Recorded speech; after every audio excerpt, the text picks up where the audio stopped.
ஆயுபும் அக்ரமும் அண்ணன் தம்பிங்க. ஆயுப் ஸ்வீட் பரோட்டா கடை வச்சிருந்தாரு. அக்ரம் சாதாரணமா எந்த வேலையும் செய்ய மாட்டாரு. ஆனாலும் சூதாட்டம் ஆடி எப்படியோ அவரு பணம் சம்பாதிச்சிடுவாரு. இந்தாங்க அண்ணி, மார்க்கெட்டுக்கு போயிருந்தேன், உங்களுக்காக புது சூட் வாங்கிட்டு வந்தேன். சூட் ரொம்ப அழகா இருக்கு, ஆனா காஸ்ட்லியா இருக்கும்ல. ஆனா அண்ணன், உங்ககிட்ட இவ்ளோ பணம் எங்க இருந்து வந்தது? இப்ப அதெல்லாம் கேட்காதீங்க. எல்லாம் அந்த அல்லாவோட கருணை தான். என் வாழ்க்கையே சூதாட்டம் ஆடுறது தான். அப்புறம் நான் ரொம்ப சீக்கிரத்துல பணக்காரன் ஆயிடுவேன். அப்பதான் ஆயுப் வீட்டுக்கு வந்தாரு. சூதாட்டம் அண்ணா, நீ பணக்காரன் ஆகலாம் தான், ஆனா அந்த பணத்தை வச்சு நீ சந்தோஷமா இருக்க முடியாது தம்பி. அண்ணா, எப்ப பார்த்தாலும் நீங்க இப்படியே சொல்றீங்க. இவ்வளவு நேர்மையா இருக்கிறதுனால உங்களுக்கு அப்படி என்ன கிடைச்சிட போகுது? நான் சீக்கிரமா பணக்காரன் ஆகணும். அக்ரம் இதே மாதிரி பேசி பேசி அவங்க அண்ணன் வாயை எப்பவுமே அடைச்சிருவாரு. ஆயுப் சொல்றது என்னமோ உண்மைதான். ஆனா அவரோட வாழ்க்கையில நிறைய ஏற்றத்தாழ்வுகள் இருக்கும். ஆயுப் ரொம்பவே நேர்மையானவர். அவர் நல்ல குவாலிட்டியான பொருளை வாங்கித்தான் அதுல ஸ்வீட் பரோட்டா பண்ணுவாரு. என்னண்ணே, ஐயோ, விலை குறைவான மைதா, ரவை, எண்ணெல்லாம் வாங்கினா உங்களுக்கு லாபம் அதிகமா கிடைக்கும்ல. எதுக்கு தேவையில்லாம அதிகமான பொருள் விலை கொடுத்து வாங்கி வேஸ்ட் பண்றீங்க? ஏன்னா என்கிட்ட வர கஸ்டமருடைய ஹெல்த் எனக்கு ரொம்பவே முக்கியம். அதுவும் இல்லாம நான் நேர்மையா வியாபாரம் பண்றத விரும்புறவன். அப்போ உங்க இஷ்டம். இந்தாங்க உங்க காஸ்ட்லியான பொருட்கள். ஆயுப் எந்த ஒரு சூழ்நிலையிலயும் லாபத்தை பத்தி யோசிக்கவே மாட்டாரு. அவருக்கு ஜனங்க மேல அக்கறை இருந்தது. ஆயுபோட ஸ்வீட் பரோட்டா கடை மார்க்கெட்டுக்கு நடுவுல இருந்தது. அதனால எப்ப பார்த்தாலும் ஆயுபோட கடையில கூட்டம் நின்னுகிட்டே இருக்கும். அங்கிள், எனக்கு ஒரு பிளேட் பார்சல் கொடுங்க. எனக்கு 1/4 கிலோ பார்சல் கொடுங்க. ஆயுப் எல்லாருக்கும் ஸ்வீட் பரோட்டா அப்பப்ப செஞ்சு கொடுப்பாரு. ஜனங்களுக்கு அவரோட ஸ்வீட் பரோட்டாவோட சுவை ரொம்ப பிடிச்சு போச்சு. இந்த ஃபாத்திமா, இந்த மாசத்தோட வருமானம் இது போன மாசத்தோட குறைவா இருக்குங்களே. இந்த மாசம் எண்ணெயோட விலை அதிகமாயிடுச்சுல்ல, அதனால லாபம் கொஞ்சம் கம்மியா தான் இருக்கும். அப்படின்னா நீங்களும் ஸ்வீட் பரோட்டாவோட விலைய அதிகமாக்க வேண்டியது தானே? இல்ல ஃபாத்திமா, அப்படி நான் விலைய அதிகமாக்கினேன்னா நிறைய பேரால ஸ்வீட் பரோட்டா வாங்க முடியாது. ஆனா இப்படி போனா நமக்கு நஷ்டம் ஏற்படுமே. பரவாயில்ல, இருக்கட்டும். அக்ரம் இதெல்லாம் கேட்டுக்கிட்டு இருந்தாரு. அண்ணா, அண்ணா, நீங்க எப்பதான் புரிஞ்சுக்குவீங்க? முதல்ல உங்களுக்கு நல்லது ஏதோ அதை யோசிங்க. அத நான் எந்த காலத்துக்கும் கத்துக்க மாட்டேன். நீயாவது என்ன மாதிரி நல்லதை பத்தி கத்துக்க. ஏன்? இல்ல இல்லண்ண, நீங்க உங்க வழியில போங்க, நான் என் வழியில போறேன். நான் சூதாட்டம் மூலியமா சீக்கிரமா பணக்காரன் ஆகணும். உன்னால யாருக்கும் எந்த பாதிப்பும் ஏற்படாதுன்னு நம்புறேன். அண்ணன் தம்பிங்க 2 பேருக்கும் வெவ்வேறு எண்ணங்கள்.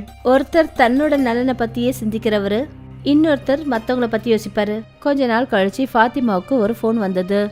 அப்புறம் அவ அழ ஆரம்பிச்சா.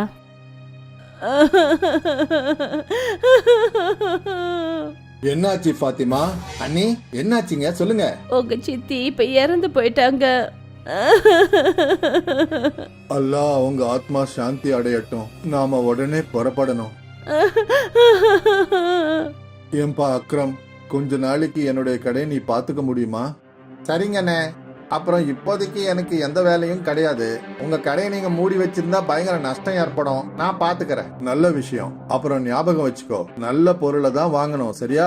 சீப்பான பொருள் வாங்கினா அதுல கெமிக்கல்ஸ் கலந்துருக்கும். சரிங்கண்ணே, ஞாபகம் வச்சுக்கிறேன். ஆயுப் தன்னோட மனைவி ஃபாத்திமாவை கூட்டிக்கிட்டு கிராமத்துக்கு புறப்பட்டு போனாரு. இங்க அக்ரம் ஸ்வீட் பரோட்டா கடையை திறந்தாரு. அண்ணன், 1/2 கிலோ பேக் பண்ணுங்க. சரிங்க சிஸ்டர். ஆமா அண்ணன், அந்த அண்ணன் எங்க போனாரு? அவரு ஊருக்கு போயிருக்காரு, கொஞ்ச நாள்ல வந்துருவாரு. சரிங்க அண்ணன், நீங்க 1/2 கிலோ ஸ்வீட் பரோட்டா பேக் பண்ணுங்க. சரிங்க ப்ரோ. அக்ரம் ஸ்வீட் பரோட்டா பண்ணி பண்ணி வித்துக்கிட்டு இருந்தாரு. இதே போல தினமும் அக்ரம் தன்னோட கடையில ஸ்வீட் பரோட்டா வியாபாரம் பண்ணாரு. அப்புறம் தான் பார்த்தாரு கேன்ல எண்ணெய் குறைஞ்சுக்கிட்டே வந்தது.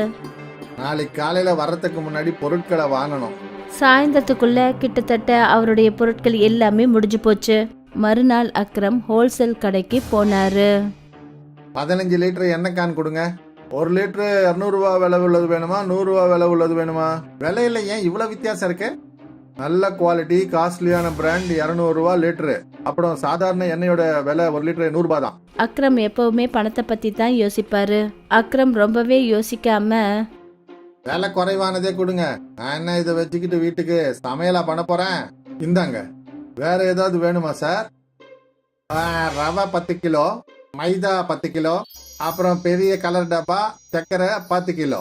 எல்லாம் விலை குறைவானதே கொடுக்கட்டுமா? கொடுங்க. அக்ரம் மலிவான பொருட்களை வாங்கிக்கிட்டாரு. எப்பவும் போல அவருடைய கடையை அன்னைக்கு திறந்தாரு. அப்புறம் கஸ்டமர்ஸ் கூட்டமா வந்துட்டாங்க. எனக்கு 1 கிலோ ஸ்வீட் பரோட்டா வேணும். ஸ்வீட் நிறைய போட்டு கொடுங்கண்ணே. எனக்கு 1/4 கிலோ கொடுங்க. சரிங்க. அக்ரம் எல்லாருக்கும் ஸ்வீட் பரோட்டா கொடுத்துட்டு இருந்தாரு. இன்னைக்கு அவருக்கு ரொம்ப சந்தோஷம், ஏன்னா அவரோட லாபம் அதிகமாயிடுச்சு. இன்னைக்கு லாபம் 2 மடங்கு ஆயிடுச்சு. அண்ணனும் என்ன மாதிரி அதிகமான பணம் சம்பாதிக்க கத்துக்கிட்டாருன்னா ரொம்ப நல்லா இருக்கும். நேர்மையா இருந்தா என்ன கிடைக்க போகுது அவருக்கு. அப்புறம் சில நாட்களுக்கு அக்ரம் மலிவான பொருட்களால செய்யப்பட்ட ஸ்வீட் பரோட்டா செஞ்சு வியாபாரம் பண்ணாரு. அப்புறம் திடீர்னு அவர் கடைக்கு வர கஸ்டமர்ஸ் குறைஞ்சிட்டாங்க. 2 லேடிஸ் அவரோட கடைக்கு வந்தாங்க. 1/2 கிலோ ஸ்வீட் பரோட்டா கொடுங்க. தெரியுமா, நேற்று நான் டாக்டர் பார்க்க போனேன்னா அங்க பெரிய லைனே நின்றுட்டு இருந்தது. ஏன்? அதான் தெரியல. வந்தவங்க எல்லாருக்குமே வயிற்று வலியாம். டாக்டர் என்ன சொன்னாருன்னா அநேகமா ஃபுட் பாய்சனிங் ஏற்பட்டிருக்கோன்னாரு. எல்லாரும் சேர்ந்து என்ன சாப்பிட்டாங்களோ தெரியல. அதை கேட்டதும் அக்ரம் கொஞ்சம் டென்ஷன் ஆயிட்டாரு. அவரு ரொம்ப நாளா மலிவான பொருட்களை பயன்படுத்திக்கிட்டு வந்தாரு.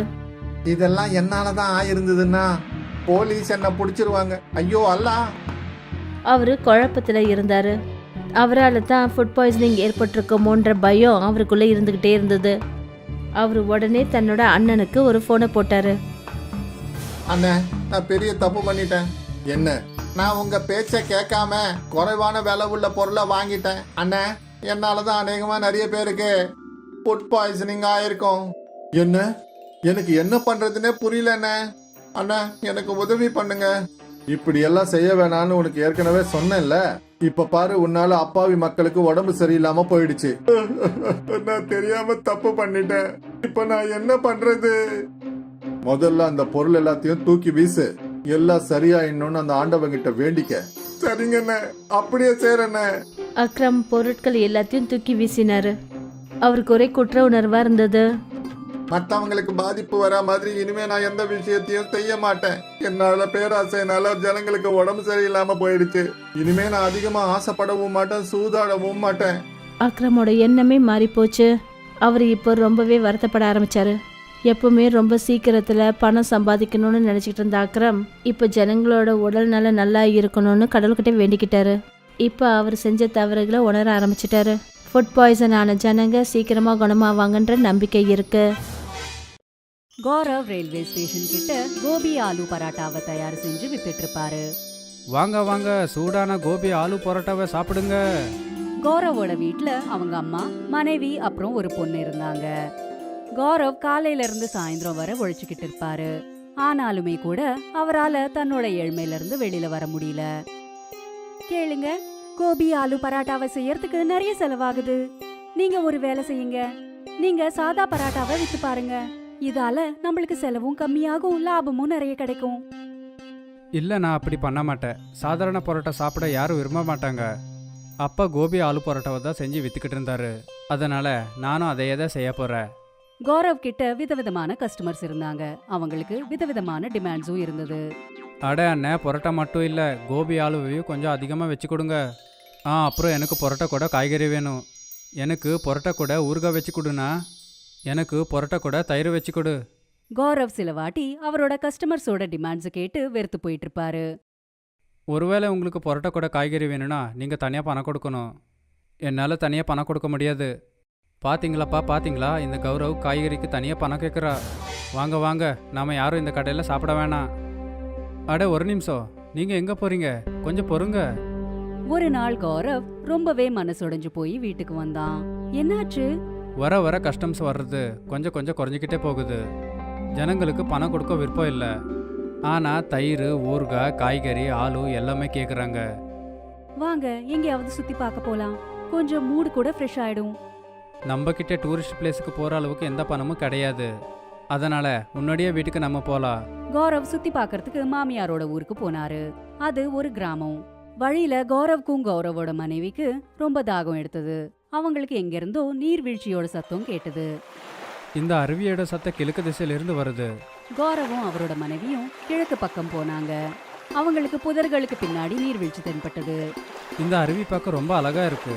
கௌரவும் கௌரவோட மனைவியும் தண்ணியை குடிச்சு அவங்களோட தாகத்தை தீர்த்துக்கிட்டாங்க. அதோடவே கை காலையும் கழுவிக்கிட்டாங்க. அவங்க அந்த இடத்துல இருந்து கிளம்புறப்போ யாரோ வலியில துடிச்சிட்டு இருக்கிற மாதிரி ஒரு குரல் அவங்களுக்கு கேட்டது. இந்த சத்தம் நீர்வீழ்ச்சிக்கு பின்னாடில இருந்து வருது. அருவிக்கு உள்ள நான் குதிச்சு பார்க்கணும். அப்போதான் அங்கே என்ன இருக்குன்னு நமக்கு தெரியும். ஆனா நீர்வீழ்ச்சிக்குள்ள நுழையிறது ஆபத்தா கூட இருக்கலாம்ல. இது ஏதாவது ட்ராப்பா கூட இருக்கலாம்ல. அப்பதான் நீர்வீழ்ச்சியில இருந்து ஒரு குரல் கேட்டது. நான் எதுக்காகவும் இங்கே வலை வீசல. என்ன காப்பாத்துங்க. நான் ஒரு சாமியார். என்னை இங்கிருந்து விடுதலை பண்ணுங்க. நான் கண்டிப்பாக அந்த அருவிக்குள்ளே போய் பார்க்க போகிறேன். ஒருவேளை நான் அதுக்குள்ளே மாட்டிக்கிட்டா என்ன மாதிரி யாராவது உதவி செய்வாங்கன்னு எதிர்பார்ப்பேன் இல்லையா? கௌரவ் நீர்வீழ்ச்சிக்குள்ள போனான். அங்க பார்த்தா ஒரு முனிவர் முள்ளால இருக்கிற ஒரு தூணுக்கு கட்டப்பட்டு இருந்தாரு. அவரோட முதுகுல இருந்து ரத்தம் வழிஞ்சுக்கிட்டு இருந்தது. நீங்கள் யாரு? இங்கே எப்படி மாட்டிக்கிட்டீங்க? நான் உன்கிட்ட எல்லாத்தையும் சொல்கிறேன். முதல்ல என்னை விடுதலை பண்ணு.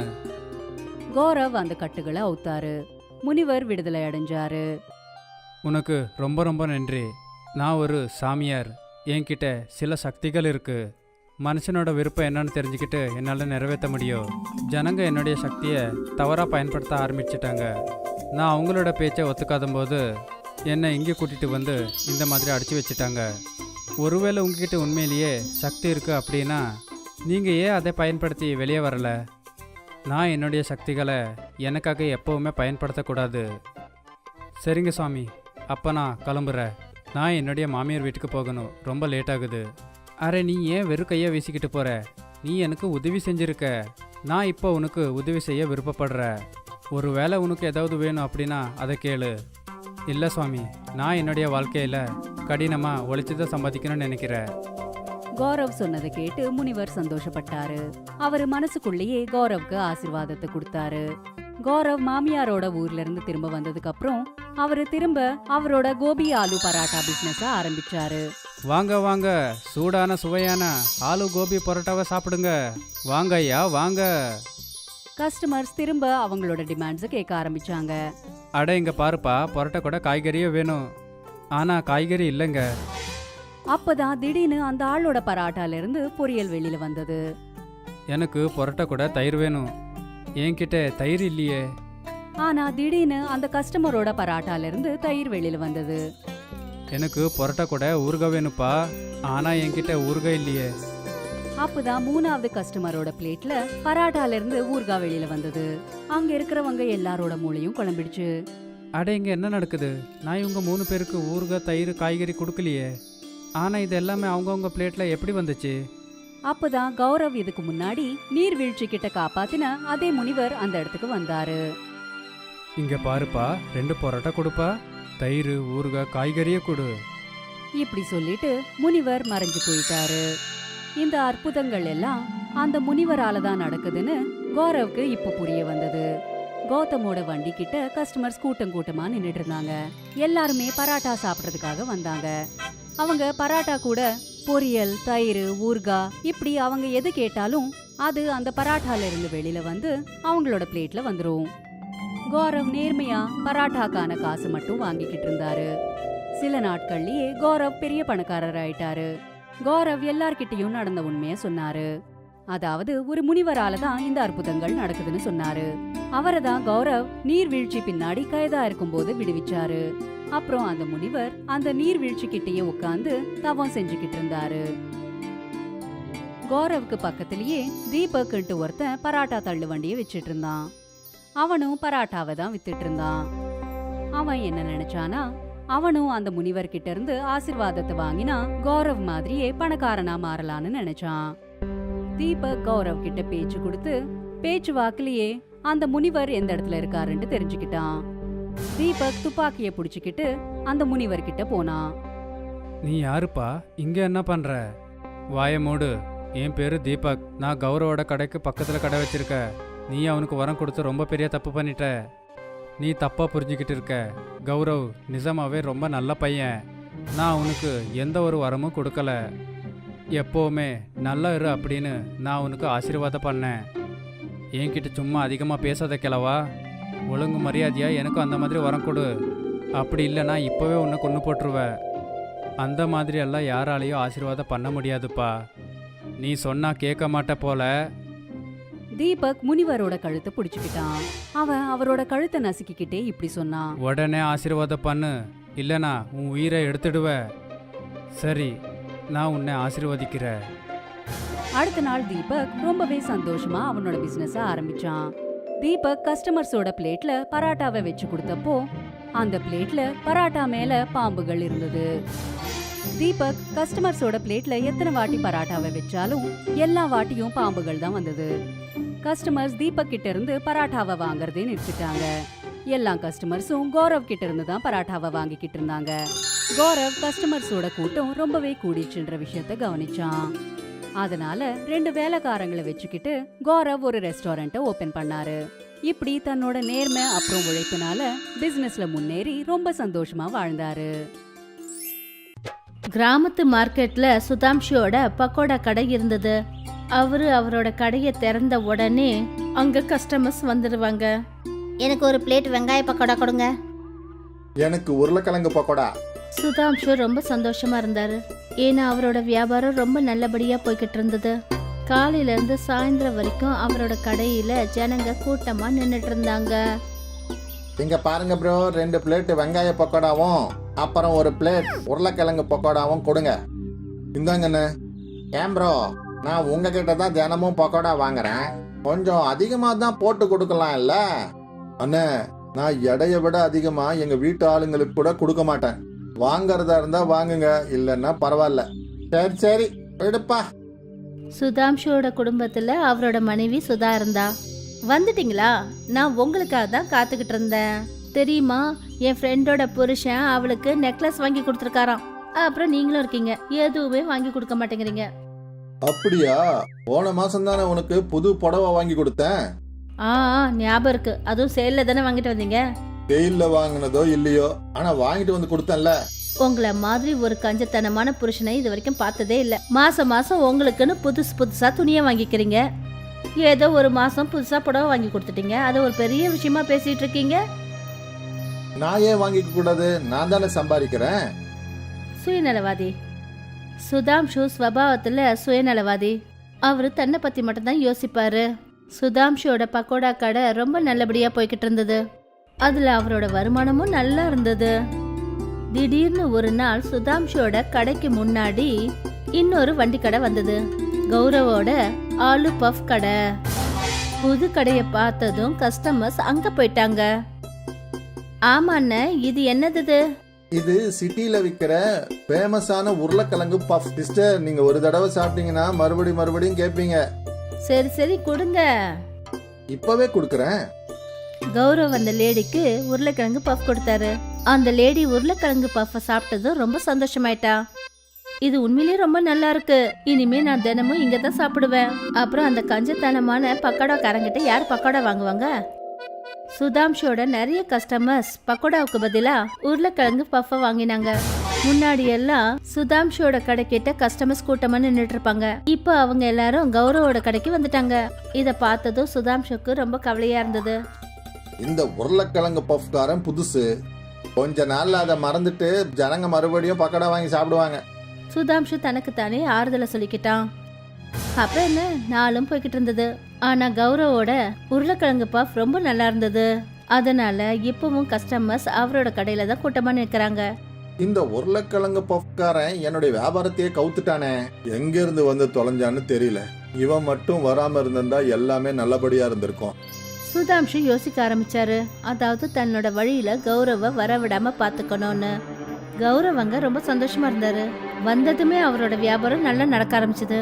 எப்பா ராமோ, உனக்கு கோடான கோடி நன்றிகளுப்பா, நீ என்னுடைய பிரச்சனைகளை தீர்த்து வச்சுட்ட. கௌரவ் சுபாவத்துல ரொம்ப அப்பாவி, அப்புறம் இறக்கமுள்ளவனும் கூட. அவரோட கடைக்கு ஏழைங்க யாராவது வந்தாங்கன்னா அவரு அவங்களுக்கு உருளைக்கிழங்கு பஃப ஃப்ரீயா கொடுப்பாரு. கௌரவோட நடவடிக்கைகள் எல்லாத்தையும் சுதாம்ஷு ரொம்ப கவனமா பார்த்துட்டு இருந்தாரு. இவன் ரொம்ப அப்பாவியா இருக்கான், இவனை ரொம்ப சுலபமா ஒரு முட்டாளாக்க முடியும். ஆனா அதுக்கு முன்னாடி நான் அவங்கிட்ட ஃப்ரெண்ட்ஷிப் ஆயிடணும். அப்புறம் இதே யோசனையில சுதாம்ஷு கௌரவ் கூட நல்லபடியா பேச ஆரம்பிச்சிட்டாரு. என்னங்கண்ணே, எப்படி போயிட்டு இருக்க? நல்லா போயிட்டு இருக்கு. நீங்க சொல்லுங்க. உங்க உருளைக்கிழங்கு பஃப் ரொம்ப சுவையா இருக்குன்னு கேள்விப்பட்டேன். எங்களுக்கும் சாப்பிட கொடுக்கலாம்ல? அட, இப்பவே வாங்கிக்கங்க. கௌரவ் சுதாம்ஷுக்கு உருளைக்கிழங்கு பஃப் கொடுத்தாரு. சுதாம்ஷு அதை சாப்பிட்டாரு. அடேங்கப்பா, இது ரொம்ப நல்லா இருக்கு. அப்படியே ஒரு புது ஐட்டம். சாப்பிட்டதும் ரொம்ப பிடிச்சு போச்சு. உங்களுக்கு பிடிச்சது இல்ல, அதுவே போதும். இந்த ஐட்டமை நீங்க ஒரு பெரிய கடையை திறந்து செய்யணும். என்னுடைய ஆசையும் அதுதான். ஆனா பெரிய கடை திறக்கிறதுக்கு பணம் வேணும் இல்லையா? நானும் அப்படி ஒரு கடை திறக்கணும்னு தான் நினைக்கிறேன். அப்படி நீங்க விருப்பப்பட்டீங்கன்னா நம்ம 2 பேரும் சேர்ந்து கடையை திறப்போம். அதுல 2 கவுண்டர் இருக்கும். நீங்க உங்க உருளைக்கிழங்கு பஃப் வைங்க, நான் வந்துட்டு என்னுடைய பகடாவை விற்கிறேன். அப்படின்னா பார்ட்னர்ஷிப்பா? ஆமா, அதேதான். நான் பெரிய மார்க்கெட்ல பெரிய கடையும் பார்த்து வச்சிருக்கேன். வாவ், இது உண்மையிலேயே நல்ல விஷயம்தான். பெரிய மார்க்கெட்ல நல்ல வியாபாரம் நடக்கும். ஆமா, அதேதான். நானும் ரொம்ப நாளா ஒருத்தரை தேடிட்டு இருந்தேன். பாதி பணத்தை அவங்க போடணும், எனக்கு பார்ட்னரா சேரணும். பெரிய மார்க்கெட்ல கடையோட விலை எவ்வளோ? அது 6 லட்சம் ரூபாய். என்கிட்ட 3 லட்சம் இருக்கு, அப்புறம் 3 தேவைப்படுது. சரி, அத நான் கொடுக்கறேன். உங்களுக்கு நாளைக்கு சொல்றேன். சரிங்க அண்ணே. சுதாம்ஷு கௌரவ தன்னோட வலையில சிக்க வைக்க நினைச்சான். கௌரவ் வீட்டுக்கு போய் அங்க எல்லா விஷயத்தையும் தன்னோட மனைவி லதா கிட்ட சொன்னாரு. இது ரொம்ப நல்ல விஷயங்க. என்கிட்ட 1.5 லட்சம் ரூபாய் இருக்கு. ஆனா மீதி 1.5 லட்சத்துக்கு நான் எங்க போறது? நீங்க அதை பத்தி கவலைப்படாதீங்க. என்கிட்ட இருக்கிற நகை எதுக்குங்கிறீங்க? அதை நீங்க அடகு வச்சிடுங்க. உங்ககிட்ட பணம் எப்ப வருதோ அப்ப அதை மீட்டுக்கலாம். சரி, இதுவும் நல்ல யோசனை தான். கௌரவ் லதாவோட நகைகள் எல்லாத்தையும் அடமானம் வச்சுட்டாரு. அப்புறம் பேங்க்ல சேர்த்து வச்சிருந்த தன்னோட பணத்தையும் எடுத்துட்டாரு. அண்ணா, பணத்துக்கு எல்லா ஏற்பாட்டையும் பண்ணிட்டேன். அடேங்கப்பா, அப்படின்னா நாம 2 பேரும் சேர்ந்து நாளைக்கு அந்த கடையை எடுப்போம். சரிங்க அண்ணே. கௌரவும் சுதாம்ஷுவும் 2 பேரும் சேர்ந்து ஓனர் கிட்ட பணத்தை கொடுத்தாங்க. அப்புறம் முதலாளி சுதாம்ஷு கையில கடை சாவியை கொடுத்தாரு. கடைசியில நம்ம கனவு நிறைவேறிடுச்சு. இப்போ ஒரு வேலை பண்ணு. நீ உன்னுடைய வண்டி கடைக்கு போ. நான் இந்த பழுது பாக்குற வேலை, 2 கவுண்டர் வைக்கிற வேலை எல்லாம் பாத்துக்கிறேன். அது வரைக்கும் அந்த சந்தோஷத்துல நீ ஏதாவது சம்பாதிப்பல்ல. சரிங்க அண்ணே. கௌரவ் தன்னோட வண்டி கடைக்கு போனாரு. அப்புறம் உருளைக்கிழங்கு பஃப் விற்க ஆரம்பிச்சாரு. சில நாட்கள் கடந்து போச்சு. சுதாம்ஷியோட பக்கோடா கடை மூடியே இருந்தது. ஒரு வாரத்துக்கு அப்புறமா கௌரவ் அந்த கடையை பார்க்க போனப்ப அங்க பார்த்தா சுதாம்ஷு ஏற்கனவே பக்கோடா கடை போட்டு வித்துக்கிட்டு இருந்தாரு. அப்புறம் அந்த கடையில ஒரே ஒரு கவுண்டர் தான் இருந்தது. அண்ணே, கவுண்டர் ரொம்ப நல்லா இருக்குண்ணே. ஆனா என்னுடைய கவுண்டர் எங்க? என்ன கவுண்டர்? எப்படிப்பட்ட கவுண்டர்? இந்த கடை என்னோடது. இங்க ஒரே ஒரு கவுண்டர் தான் இருக்கும். நீங்க சரியான ஏமாத்துக்காரரா இருக்கிறீங்க. இந்த கடைக்கான பாதி பணத்தை நான் கொடுத்துருக்கேன். அப்படியா? அதுக்கான ஆதாரம் உங்ககிட்ட ஏதாவது இருக்கா? அப்படின்னா எனக்கு எதிராக போய் நீ கம்ப்ளைண்ட் கொடு. கௌரவுக்கு என்ன பண்றதுன்னே அப்ப புரியவே இல்லை. அவர் சேர்த்து வச்ச பணம் எல்லாமே வீணா போயிடுச்சு. கௌரவ் அழுதுகிட்டே காட்டு பக்கமா போயிட்டாரு. ஐயோ கடவுளே, ஏன் இப்படி பண்ணீங்க? நான் யோசிச்சது ஒண்ணு, ஆனா இப்படி நடந்துடுச்சே. இதுக்கு நீங்க என்ன கொன்னே போட்டிருக்கலாம்ல. கௌரவ் அழற சத்தத்தை கேட்டு விருக்ஷதேவி அவன் முன்னாடி வந்தாங்க. கௌரவ், நீ கவலைப்பட வேண்டிய அவசியமே கிடையாதுப்பா. நீ ஒரு நல்ல மனுஷன். நீ நிறைய பேருக்கு உதவி செஞ்சிருக்க. நீ செஞ்ச நல்ல விஷயங்கள் தான் இன்னைக்கு உனக்கு உதவியா இருக்க போகுது. அது எப்படி? இந்த மர பொந்துக்குள்ள உன் கைய விடு. உன் கைக்கு என்ன கிடைக்குதோ அது உனக்கு சொந்தம். சரிங்கம்மா. கௌரவ் அந்த மர பொந்துக்குள்ள கைய விட்டாரு. அவரோட கையில தங்க நாணயங்கள் தென்பட்டுச்சு. கௌரவ் ஒரு கை அளவுக்கு தங்க நாணயங்களை வெளியே எடுத்தாரு. உங்களுக்கு நன்றி, ரொம்ப ரொம்ப நன்றி. இந்த தங்கத்தால என்னுடைய வாழ்க்கையே மாறி போயிடும். ஞாபகம் வச்சுக்கோ, நல்ல காரியங்களை செய்யறத மறந்துடாத. நான் எப்பவும் மக்களுக்கு நல்லது மட்டும்தான் செய்வேன். கௌரவ் லதாவோட நகைகளை திருப்பினா. புது வீடு வாங்கிட்டாரு. அப்புறம் ஒரு கடையும் வாங்கிட்டாரு. ஆக்சுவலா அவருக்கு என்னெல்லாம் தேவையோ அது எல்லாமே அவருக்கு கிடைச்சிருச்சு. அங்க இன்னொரு பக்கம் சுதாம்ஷு செஞ்ச கெட்ட காரியங்களால அவனோட வியாபாரம் முழுகி போச்சு. அவன் அந்த கடையை விற்க வேண்டியதாயிடுச்சு. மறுபடியும் ரோட்டுக்கே வந்துட்டான். இதுக்கு தான் சொல்லுவாங்க, நல்லதை செஞ்சினா நல்லதே நடக்கும், அப்புறம் கெட்டதை செஞ்சா கெட்டதே நடக்கும்.